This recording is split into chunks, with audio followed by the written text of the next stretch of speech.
All right, we're back. It's another season. It's another season, guys. Did the season never end? Not for me, Alex. PrizePicks never ended for me, brother. So. we are back in the PrizePicks streets, man. I'm so happy to be partnering up with PrizePicks again. You'll be seeing this show every Thursday, 10 a.m. from now, basically through the Super Bowl. We're super pumped to have PrizePicks back on as a partner with us here. Of course, make sure to get that 100% deposit match up to $100 by signing up at PrizePicks using promo code Orangebloods. That's how we can keep doing this. But yeah, a bunch of stuff to get to today, guys. They've got a couple Longhorns up on the board for preseason stuff. Starting to be some college football week 0 stuff on there. I'm not sure how much I know about this Florida State Georgia Tech game. Where is it being played at, Alex? Do you know? Yeah. I actually think that thing might be in Dublin. So hey, you know more. You know just as much as I do at this point. Yeah, but definitely, I think we all have some NFL season-long takes that we're ready to fire off with. But a couple interesting lines here, or a couple interesting projections here, I should say, that they have as far as the Texas Longhorns for the college football season, and we'll talk about those. But before we get to any of that, the main guys here that they have the markets for right now that you can build your entries around are Quinn Ewers and Isaiah Bond. And so I'd like to ask both of you guys, does that say anything to you about where Isaiah Bond is on the current pecking order with this wide receiver group that nationally it feels like he's the kind of marquee focus? You want to take that, Jason? Yeah, I think it does. I think most people, I think people in Austin would probably agree with this too, but certainly outside of Austin from a national perspective, that tells me that he's the guy that I think most people would be expecting to be the wide receiver 1 for Texas, right? I mean, they certainly don't have Ryan Wingo. They don't have Jonte Cook. They don't have any of the other transfers. So that tells me that most people, again, from a national perspective, and I think probably most people even locally would tell you that they're expecting Isaiah Bond to probably be the most productive receiver on the team. I'm interested to hear from you because I know that you're a big Silas Bolden. You're a big Silas Bolden guy. Don't know. That's my guy. But yeah, I think I think the thing is, Alex, and again, you have some of the numbers, but the targets that we saw Isaiah Bond received in the spring game, I think that was kind of like the bell of like, okay, this is going to be the guy they throw the ball to a lot. And honestly, you and I both know that, Sark will, he prides himself in having 1,000-yard receivers, 1,000-yard running backs. Like those things mean something to him. And so really just about projecting and figuring out, okay, well, who's going to be that guy that gets that 1,000 yards. And so when you look at a guy like Bolden and you start, especially when we look at his numbers, and we'll get into that in a second, you start telling yourself like, oh snap, like, that might be the person that I get on PrizePicks and I smash a season-long prediction for them more, and all good things might happen. It looks like Jeff Ketchum joining us here. Ketch, good to see you, brother. We're just kind of talking about just the dynamics on PrizePicks, about kind of hand the baton to you here, but just your thoughts on this. We have season-long markets up for Quinn Ewers and Isaiah Bond, and I'm sure we're going to get more next week that we'll be able to discuss on the show. But those next week are going to be for the season opener. It's like, does it say anything to you that the only season long markets, Quinn Ewers you would expect, but does it say anything to you about Isaiah Bond and the way that he's viewed nationally, that he's the only skill player that there's a market for right now? Well, I think there probably would have been a CJ Baxter market had he been healthy.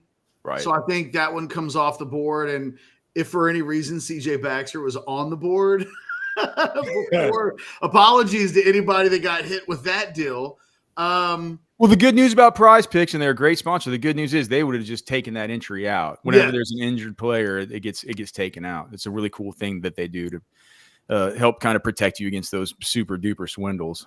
I think Ewers and for me, Ewers and Bond are pretty easy mores at this point. I have a hard time thinking that they won't be unless they're not injured. And I think that that's one of the thing about the season totals.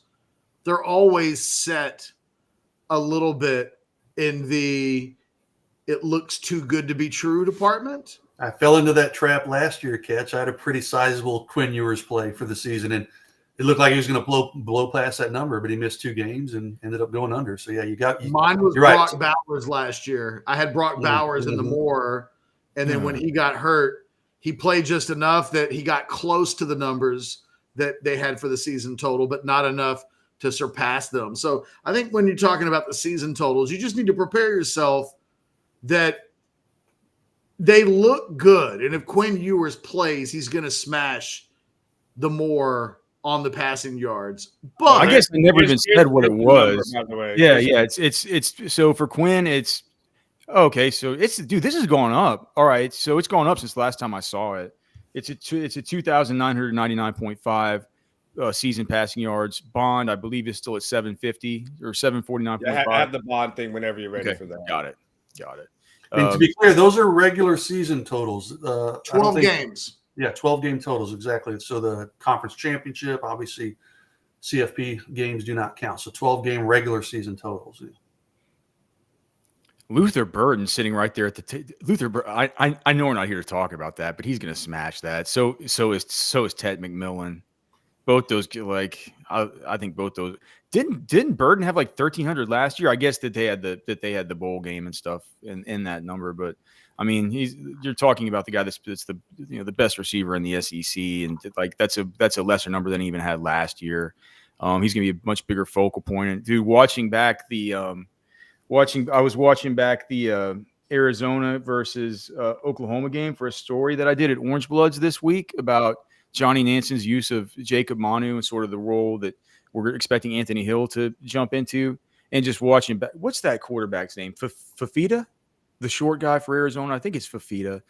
He went to high school with Ted McMillan, and those guys just have such a connection. If he stays healthy, he's going to smash that thing too. I'm going to make an entry. Burton last year, Alex, was 1,197, so he wasn't, and that was with. He was. I thought he had over. I'm okay. So I take it. He back. was on fire early in the season, and if memory serves, he kind of slowed down a little bit. Well, the I thought bowl he had game, like 1,300 or something. the bowl game, he had 15. Like this third to last week, he had 26. I know it's not, but he had that run early in the season where he was going 100, 150. Does anybody think that Luther Burden is not going to have a bigger year this season than he did last year? He's got his quarterback coming back. I would just say the number's high enough that if he misses even a game, you're going to be cutting it really close. I tend to agree with you, Alex. Like, I don't anticipate his numbers dropping. It's just the thing that I would say about every season total. One missed game, a quarter and a half, two games, and then you're probably in some real trouble with regards to being able to make the over. But if he's healthy, yeah, I think it's a high number. I was looking at that Evan Stewart number. Can we put the totals back up there? Yeah, sure. Can you? I don't think, on one hand, Oregon's got Dylan Gabriel playing quarterback. I'm fascinated that I don't see. I guess these are just the wide receiver plays. Oh yeah, I have the quarter QBs. So they've got Gabriel up there, 3,400 yards essentially. What did I'd like to go back and see what Bo Nix did last year. Bo Nix is better than Dylan 4,500 yards.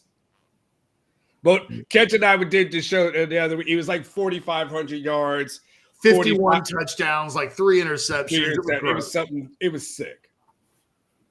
It's okay. So yeah, Bo Nix. He had a big seat. God, he was in college a long time. 4,500 yards, 45-3. My gosh. Okay, so it's maybe the sneaky play is Jackson Arnold down there for 29.49. That seems high to me. You like the more on that, Catch? Well, look, that over 12 games is 245 passing yards a game. That's only 50 yards less than Quinn, though. I'm shocked that. Well, Quinn's numbers are ridiculously low, and when you consider that Texas has lost C.J. Baxter, I think that will impact the offense to some degree because I'm not sure that the number of carries that Baxter and Blue would get over the course of 12 games combined will add up to the number of carries that Blue and the committee that makes up what would be Cedric Baxter. I actually think Texas will throw the ball a little bit more as a byproduct of that injury. And look, they're one injury away to Jaden Blue from just slinging it all over the field. So 245 yards a game is pretty conservative for an Oklahoma offense that's got really good wide receivers. I'm just saying it jumps out. The thing with Jackson Arnold will be, look, does he play? Again, all of these numbers for me are predicated on the moment a guy misses a game or two for any reason. It's going to be really close to hit these numbers. I think Quinn smashes 2999.5, 3,000 yards if he plays all season long. That's less than 250 yards per game. But Catch, what are the if you had to put odds on Quinn Ewers playing every single game this season, where would you put those odds? Because then you can factor in maybe 2-1, 3-1, something like that. So but what about in a percentage? I think there's about a 33% chance that he's healthy for the entire season, maybe 50. Well, I mean, if that's like you said, that's the thing about these season long projections. It's like you got to go back to Quinn Ewers' sophomore year in high school before you find a year that he hasn't been at least really banged up. I don't know that he missed any games as a sophomore, as a junior in high school, but he was beat up and his body, he wasn't healthy. And through injury all the way. And that's why people who are really good at this stuff, they say that the best expected value entries that you can make in these kinds of setups are usually for season long. It's on unders for two reasons. One, the market, and you guys know this. I mean, we play enough PrizePicks to know it's more fun to put your entries in on the mores than the lesses. It just is. There's something, I don't know, maybe it's just in my nature, but I feel like it's in everybody's sort of human nature to like to bet the mores. And so the people that make the projections, they adjust for that and they adjust for the market and everything like that. Well, at the same time that's happening, you have this built-in expected value that you can get with the lesses, just because that through nothing except just the active and injury, which is fairly likely to happen to a lot of these guys, right? Like that even helps you even more. So, and I could never bring myself to take the less right on a Texas player, because then, like, if a guy gets injured, like, oh, that worked out for me. Yeah. Stay away from that. But Jackson Arnold at 29.50 is right there with Quinn Ewers. It's right there with Brady Cook. Ketchum said he liked the more. I like the less on that, man. Dude, it's not too far below Shedeur Sanders. I'm like, I don't know, man. That dude doesn't have any experience, and he runs around so much too. I think that. When's the last time an OU quarterback had less than 3,000 yards passing? Dude, if I was one who wants to be a millionaire, and they asked me that question, and I could phone a friend, I would phone you, Catch. So I mean, you would know better than anybody. I think that's probably. And they got to go back to Landry Jones.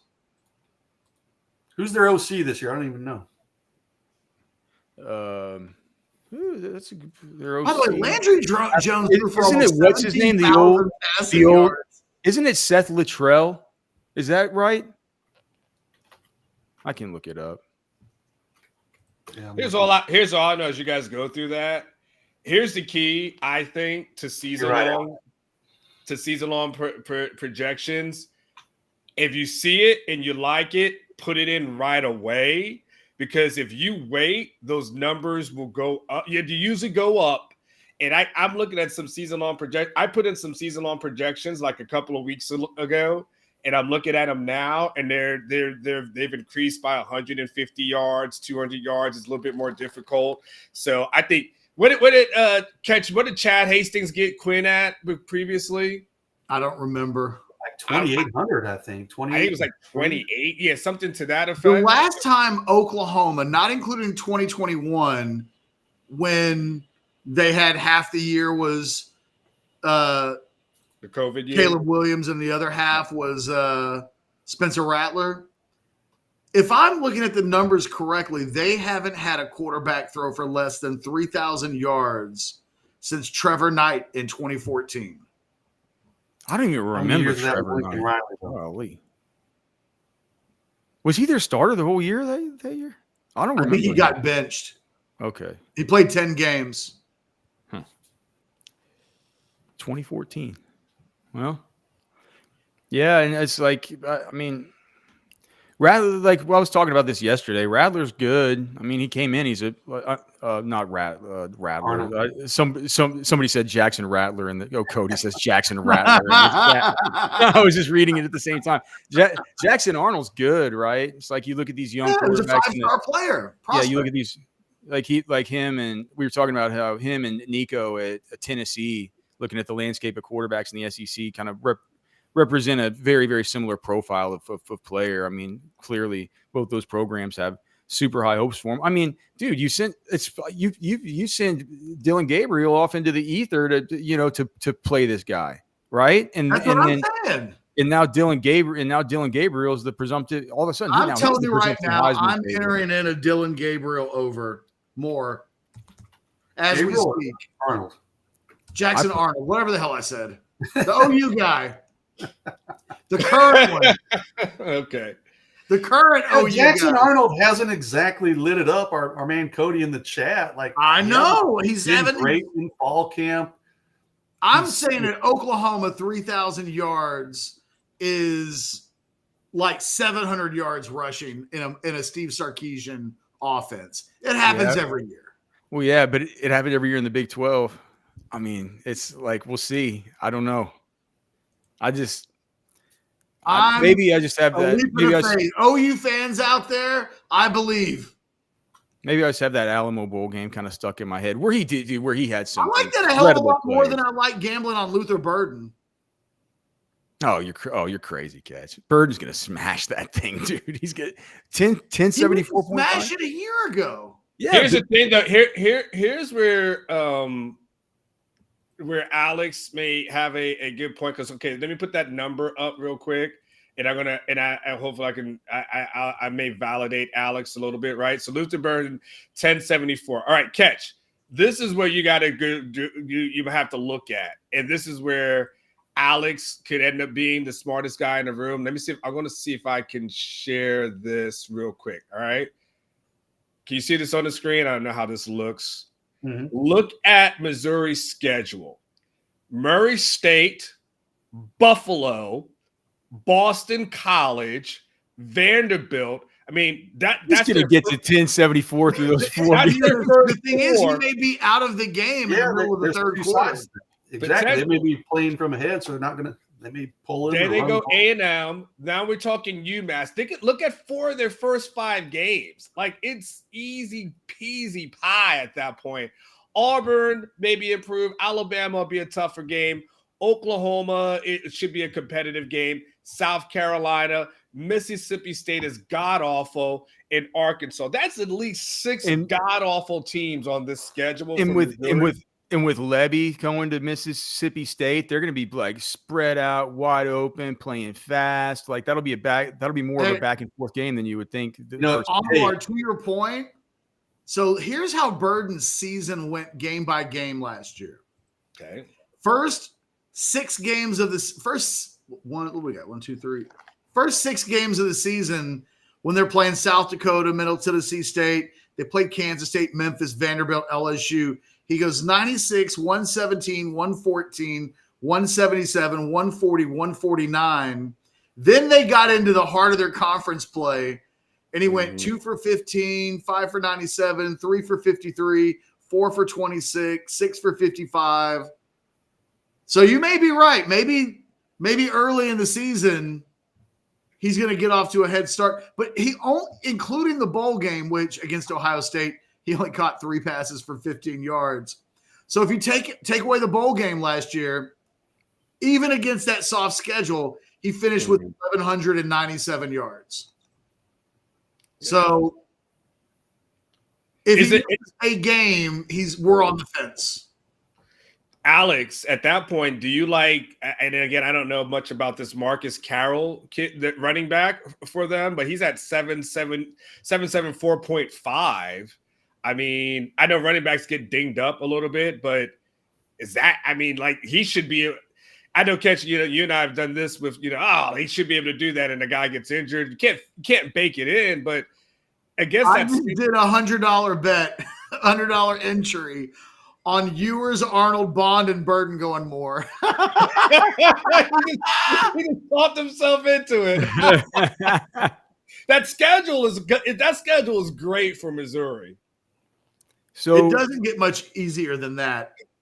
I haven't watched enough of Carroll to know. I mean, that he's really transfer from Georgia State, it looks like, but he did. I mean, are they saying that he's the Cody Schrader replacement? I mean, I'd have to look more into it. 1350 last year, so yeah.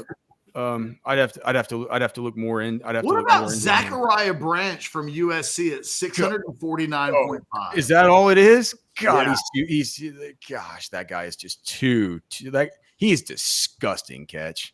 I mean, he is. That guy's an. It's his second year. He should be getting ready to go off, right? Yeah, but what is But I mean, clearly there's going to be a change at quarterback. But isn't that going to be was it Miller Moss? Was the one? Is that the one that was? He's been there a while. Yeah, but clearly it's a big, it's like he lost the number one player in the whole NFL draft as his quarterback. So he had 311 yards last year receiving. Dude, but he is just. I get it. That's legit, but I mean, it's not like he put up huge numbers. Yeah, how about Ron Weigman at 26.49 and Cade Klubnik at 25.74, and that's basically 200 yards a game. It's not very high. Those guys are five-star guys. Weigman crushes that if he stays healthy. And again, he didn't a year ago. And it's kind of the same conversation that you're having with Quinn Ewers. Until a guy plays a full season, you need to kind of see him do it. But man, those numbers look so low. Like, I wouldn't touch Cam Rising because that guy definitely gets hurt every year. Oh yeah. I take the less on him. And then you've got DJ Uiagalelei at 23.99. He's the quarterback at Florida State. That guy sucks. He's good. And he had a really good year at Oregon State last year.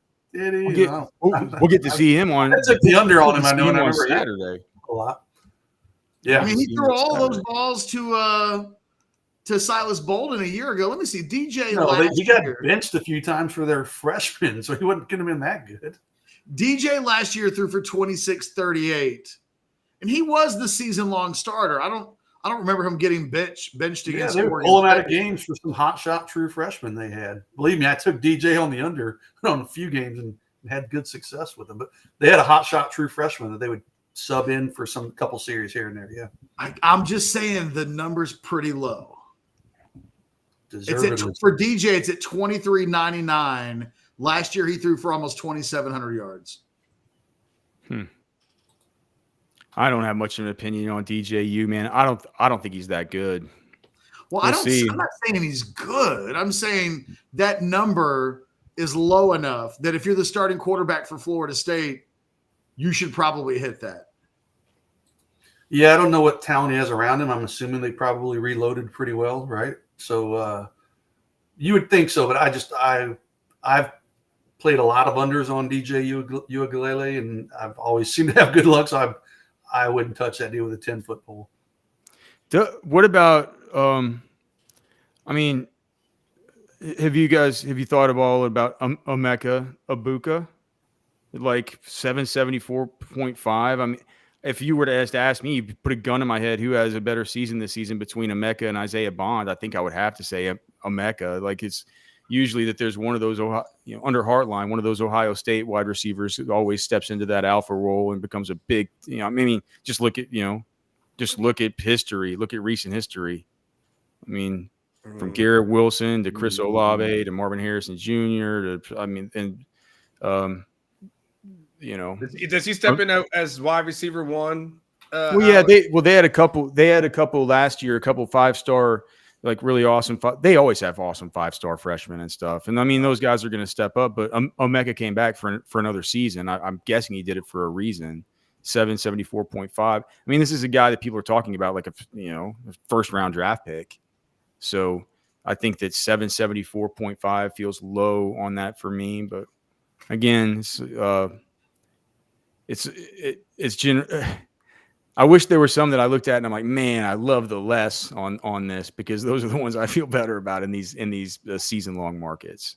I just found one I love, guys. RJ Maryland for SMU's at 450. He's got Preston Stone coming back. I think he went for 5 something last year. He should be more of a focal point this year. I think he blows past that. He's listed as a tight end. He plays more like a wide receiver. We'll get to see him on Saturday too. SMU versus Jeff Choate's Nevada. What is that? The Wolfpack? Is that the Wolfpack? Yeah.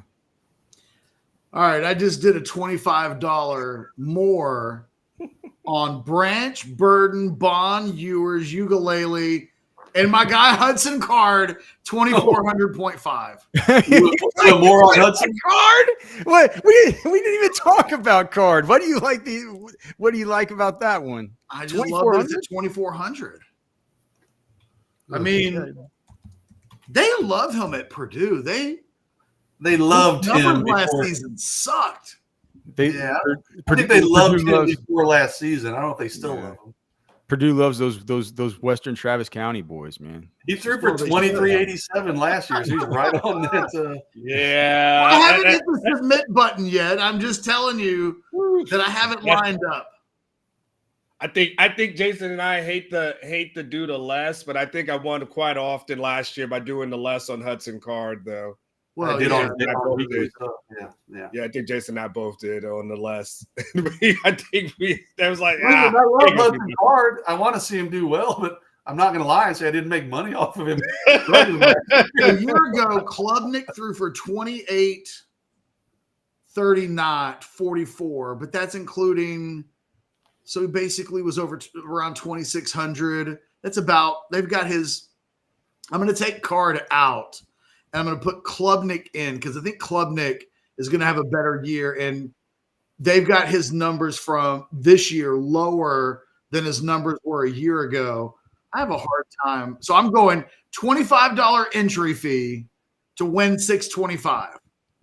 Hey, what about Cam Ward? I know he's on Klubnik, Ukulele, Ewers, Bond, Burden, and Branch. I know Cam Ward switching teams, but he threw for 3,700 yards last year. They got him at 3,049.5. He's going to Miami from Washington State, where they threw the ball a ton. But I don't know. I got to think Miami's going to ride that arm quite a bit this year. We got a super chat we should get to here. Thank you very much to Brad Clarkson for the super chat. Sponsorship terms may prevent the. Oh, goodness, that's never good to hear. But please consider doing picks against the spread as well. It's literally a sponsored show, my man. Sorry. Yeah. We gotta do. It's not to invent something that PrizePicks doesn't do and do that instead. Sorry. Yeah, but maybe we'll do. I bet Alex will do some picks, but. Oh yeah, dude! Listen to Football with Friends on Fridays. We'll do picks we'll do terrible picks against the spread that you can go ahead and say. Do you really want that from us? I promise you don't want my picks against the spread. Yeah. Looking at these rushing yards, what I find interesting is of all the markets available, and I've noticed I don't think there's an Ollie Gordon market, but of all these, Taj Brooks has the highest projection at 1049.5 of anybody. It's much higher than Quinshon Judkins, who transferred to Ohio State, who, these people in draft circles, I know think of much more highly. Now that has to do also with the guy right next to him, Travion Henderson, also being on that team. But just some of these other guys, dudes who look. I mean, Gavin Sawchuk's going to be certainly a primary runner for Oklahoma. He's only at 899. Trevor Etienne, that was like one of the biggest gets in the whole transfer portal this year for Georgia. He's sitting at only 774.5. Do you got? And I hear Taj Brooks, like the Athletic just did their their All-American team, and Taj Brooks was a second team All-American running back for the Athletic. Did you guys, whenever Texas would play Taj Brooks, did you just look at him as just a giant problem? No, but he's going to get a ton of carries. They feed him the ball a ton, right? He's a good player. He's a really good player, but they also ride him like a rented mule. Yeah. I don't know. It's wild. And it's like, is that just a volume based kind of play? Like, I just don't. It's mildly confusing to me to think that they, out of all the, I guess Omarion Hampton from North Carolina actually has the highest, 1074.5. But 1040, it just feels weird to me that he's leaps and bounds. I guess I just hadn't paid much Dude, he rushed attention. for 1,443 yards on 260 carries. Yeah, I guess I just hadn't been paying attention to his actual statistical output. I was just kind of looking at him more as a prospect, and I feel like he kind of leaves something to be desired in that realm. But it's just kind of interesting. I would have been, if you would have told me before I looked more into it, I said probably that seems like one to take the less. That's probably wrong though. Look at former Texas quarterback Jaquindon Jackson right at 700 rushing yards for Arkansas. He scares me just because I feel like he's a guy that's always banged up too. Hey, Devin Neal at Kansas is at 1,050. Who is their other back they had last year? For Kansas? Yeah, they had two, but Devin Neal was one that Kansas people were talking about. Deuce Vaughn was the year before. That was the year before. No, you're from K-State. K-State. So you're talking about the Kansas. 1,200 yards in that offense. Is our boy that quarterback still there? Catch? He should be, right? Yes. The Kansas quarterback. Jalen Daniels. Yes. Yeah, Neal went for 1,209 last year, 1,061 the year before. Who was the other running back you're thinking of? I can't even think. Alex, I just remember talking to my Kansas guy, and he's like, "Hey,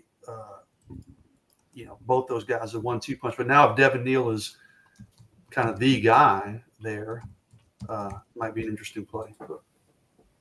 Kansas Jayhawks. So 2020. They had I think that Daniel Highshaw Jr. He's still on the team. He's a junior. Yeah. Okay. Yeah, redshirt junior. So he's still there. I'm not messing with this. You're talking about old businessman with all this Big 12 stuff, dude. I don't care about these guys, man.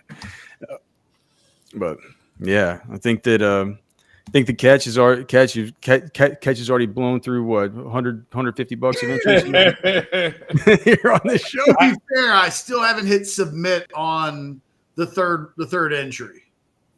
I'm looking to see if there's anybody. I have a risk reward for you, Catch. That a low risk, high reward for you, or wait, I don't know. Either way, there's something like that. Kentucky quarterback Brock Vandagriff, former 5-star who was at Georgia, didn't play, transfers over to Kentucky, has not been named the starter yet. But if he is named the starter, his number is 2,224.5 yards. Catch, I don't know. I don't have all your 5-star metrics memorized, but I feel like if a 5-star can't hit 2,300 in a season, then we've got to just throw away all the rankings at that point. Well, they don't all hit. I mean, 83.3% of all 5-star quarterbacks from the state of Texas. I know this guy's not from Texas, but to give you an idea, they've gone on to be at least drafted played in the NFL. Yeah, well, I'm not even saying playing in the NFL. 17%. I'm just saying throw for 2,400 yards in a season. I think Kentucky's one of these dark horse teams that some people think could be kind of good. I would do some research on him because he's named the starter 2,400 yards over 12 seasons, unless he is just god awful. Yeah, you would think that, man. Mark Stoops gets a 5-star. It's like it doesn't seem catch. What's the name of that? I love that wide receiver that they have too. I can't believe his name's slipping my mind. He's Brandon Brown. Something like that. Barry and Brown. Excuse Barry, me. yeah, Barry and Brown. I was gonna say Bernard Berrien. I don't even know who that is. I think that's another receiver from another era. But yeah, man. I mean, so good weapons, good offense. I kind of like that, Anwar. I think that 20. Would you say that was 2,200? Yeah, 24.5. He's going to be the starter. I didn't even know that he hadn't been named starter yet. Yeah, not a quote unquote officially, even though I think he's the number one guy. But so it might be one of these next Monday. He's is named the official guy, I believe. But I think he's going to be the starter. That number looks really enticing. We have a super chat here from Jay Lee. What are y'all's Malik Murphy expectations? I don't have. I'm sorry. Yeah, I think Malik Murphy's a great guy. But yeah, I think that it's still yet to be seen with them. To be quite honest, I don't know what to expect with Malik Murphy at Duke. Yeah, I don't either. I mean, I'm obviously I'll be rooting for him, but he could go out and play like a high NFL draft pick, or he could get benched 3 games into the season. It's a really volatile thing. He's a player with a volatile profile. Mm-hmm. Yeah. And by the way, there isn't a PrizePicks number on him yet, Jay Lee. So that'll probably be coming at some point next week. Anything else that you guys just love or want to point out? You got any NFL stuff for us, Alex? Well, I mean, a couple things, just like, and some of these numbers could be a little bit different by now because this was something that I did earlier in the month, but there are some where you can get them on PrizePicks where it feels like the projection that PrizePicks has is a lot less than other than what they have at like the sports books, right? Because we need to differentiate. PrizePicks, it's legal in most every state, certainly legal in Texas because it's a daily fantasy sports game, right? You take the entry, you make an entry from these certain players, and we talk about how it's like DFS because you can correlate players. Like I'm going to take the more on Fafita and Tet McMillan because I think if Fafita has a big season, I know it's going to go through Tet McMillan, right? You can use these principles of fantasy football in this. But with these entries and these projections, you can compare them versus sports books to see if this market says that this guy should go for 700 yards, but on PrizePicks, it's only 600 or something. So some of those guys would be Rome Odunze, who you guys all know very, very well from the CFP playoffs. It looks like PrizePicks has him about 100 yards less at 6. If it's still at 675.5, that could have come up. But if it was 675.5, you're looking at basically 100 yards less than what some of the major sports books have him at.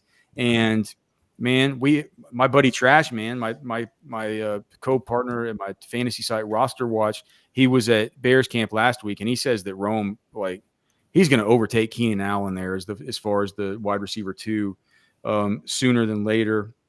Let's see. That was the one that really stuck out to me as far as just a big difference, but a couple others where you can get some relatively good value. It looks like Mike Evans. You can get him if he's still at 1099.5. That's about 100 yards less than what some of the sports books are putting out there. Let's see. Isn't Mike Evans like a guaranteed 1,000-yard receiver every year? I mean, he has been until he isn't. Just first ballot Hall of Famer Mike Evans, dude. Garrett Wilson is 75 yards cheaper on PrizePicks than he is at the sports books. If he's still at 1125.5, he's at basically 1200.5 across all the major sports betting markets. And those are the ones that really, really stand out. If you look at, there's one where if you look at Nico Collins, DraftKings Sportsbook has him at 1050.5. PrizePicks last time I checked 949.5. I don't love that, but I don't love the more there. I don't think you have to take it, but it does look like it is a good value. As far as just the ones that I just think are good, some of these guys, what is Cooper Kupp at? Cooper Kupp, is he still at 949.5? If he is, he's gonna smash that. If he is, I mean, we've been out at the Rams camp, and it's funny now that Cooper Kupp is back healthy. People in fantasy drafts are taking Puka Nacua like 3 rounds ahead of this guy, and Cooper Kupp is the one dominating targets. He's back 974.5, by the way. 97. It's up to 974 now. Mm-hmm. Okay.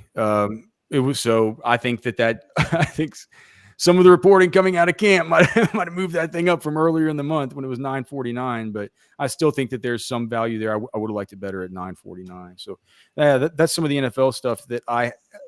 What is Keenan Allen at right now, by the way, just as part of that Roma Dunze discussion? He's at 825.5. So they've brought him down. He was at 850.5 earlier this month.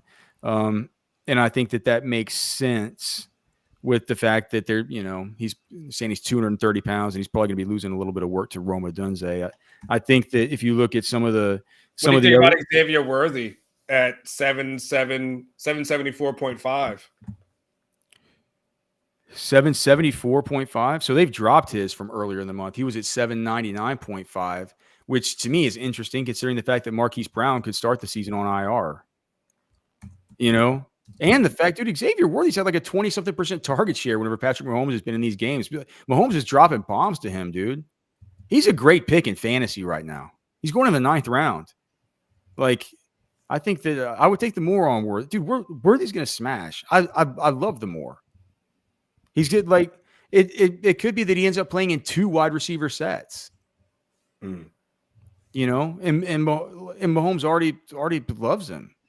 Like the guy's getting open at will, and Mahomes is just saying, "This is too easy." You've seen the highlights on X. I mean, it's like every weekend there's a new highlight of Xavier Worthy catching a touchdown.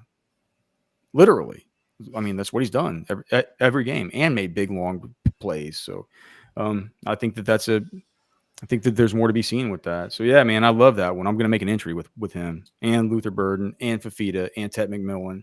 Hey guys, I gotta go. All right. I got to go. I will see you guys later. I'll see y'all next week for sure on the PrizePicks show. All right. Well, there you have it. Jeff Ketchum popping in with his picks and his Hudson Card stuff. Onward, Jason, great to be here with you fellas today. I think we've gone over a whole ton of these picks. Anything you got to get off your chest before we bounce out? Hey, you always say, it's $100 match. So you drop up to 100, you get a free 100 to mess around with. And Fridays, so tell them about the promos that they have, Alex, the Fridays, the Tuesdays, things like that make it even more incentive. Yeah, I mean, so basically if you go deposit, so if you go, like, let's say you go deposit $100 in PrizePicks, what you'll get is a $100 bonus. So they'll match your deposit. So you deposit 100, you get 200 to play with. But guess what? You don't even, if you didn't want to, you could just wait till Fridays and play for free. Right? Yeah.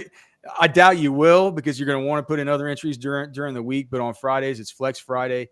Depending on what promos they're using, it's usually a $20 free play to where you can put it in.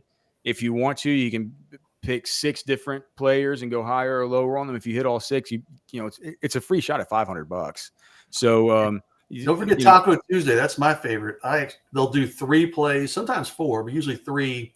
In their discounted plays. So let's say it's baseball and a pitcher's projected to get 7 strikeouts. They'll lower it to like 4.5. Yeah. Yeah. So like you can do 3 of those plays. So they have good value days on more outside of what the fun stuff. And also if you just keep an eye, it's a good reason. It's a good thing to like keep an eye on the lobby because you'll just pop in there sometimes and like the front page is just popular plays, right? And you'll look on there and you'll be like, oh, It's like they're doing something for the hot dog eating championship where you got to go over 0.5 hot dogs. Or, it's like, all right, that's a freebie, right? I can add it in my entry. So you know that's a guaranteed winner. So they do that stuff all the time. The great people over at PrizePicks. We can't thank them enough for partnering up with us again this year.